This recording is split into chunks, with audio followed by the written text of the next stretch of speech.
It was the summer of 1952, and the air was warm enough to make the tar on the road smell sweet. I remember sitting barefoot on the back steps of our little house, my toes curling against the worn wood, watching my grandmother hang laundry in the yard. Her hands were quick but gentle, the clothespins clicking softly against the line as white sheets swayed above the grass like quiet sails. The cicadas were loud that afternoon, their chorus rising and falling in waves, and somewhere down the street a radio murmured through the open window of a neighbour's kitchen.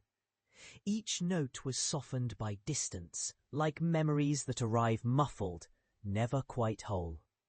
My own world was whole enough then, sunlight stretching in lazy patches across the lawn, a chipped enamel basin filled with cool water for rinsing the smaller clothes, and the scent of lavender soap mingling with the dry, dusty smell of the earth.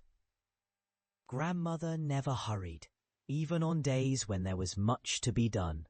I asked her once why she didn't rush the hanging, why each garment was shaken loose and pinned with care.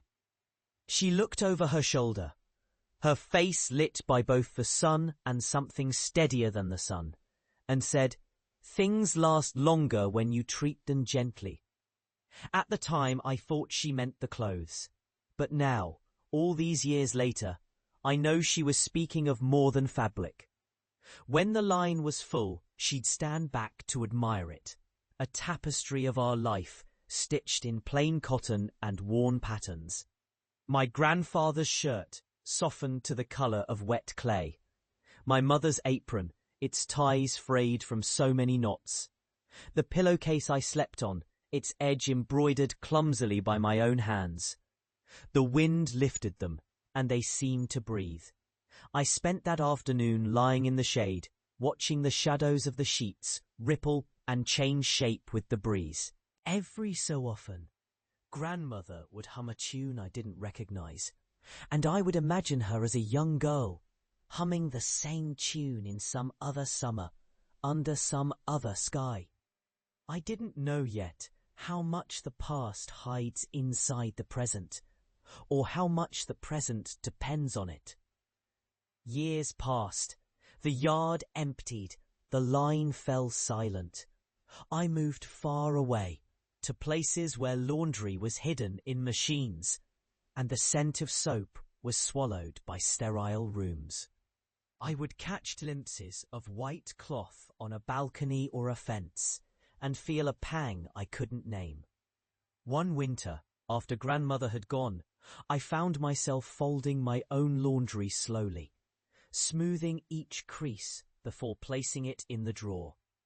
It was her hands I was imitating, her patience I was borrowing, her voice gentle and certain, whispering about how things last when treated gently. And now, when I think of that summer afternoon, the sound of cicadas fills my ears again, and I can almost smell the lavender curling through the heat. I realize I have carried her way of being all my life, though I didn't know it then, moving a little slower, handling the small pieces of my days with care, believing that gentleness is not weakness, but a quiet form of strength.